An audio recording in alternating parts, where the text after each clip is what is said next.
Hello everyone, আজ এসেছি দীঘা। চলো তোমাদেরকে জগন্নাথ মন্দির থেকে ঘুরিয়ে আনি। এই যে প্রবেশপথ দিয়ে মন্দিরের ভিতরে প্রবেশ করেছি, তারপরে মন্দিরের সামনে এগিয়ে যাচ্ছি।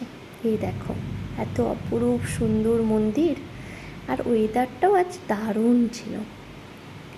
দীঘার ঠিক স্টেশনের পাশেই 24 একর জায়গা জুড়ে এই মন্দিরটি অবস্থিত।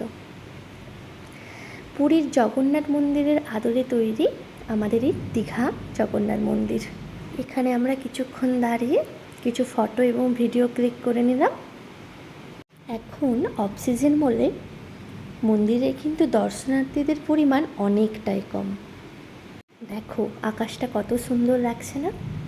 এত হাওয়া দিচ্ছে, মনে হচ্ছে এখানে ঘন্টার পর ঘন্টা কাটিয়ে দিলেও কিচ্ছু মনে হবে না। অনেক দিন ধরেই এই মন্দিরে আসার কথা হচ্ছিল, কিন্তু একটা কথা আছে না, ভগবান যতদিন না তোমাকে ডাকছে তুমি সেই মন্দিরে যেতে পারবে না।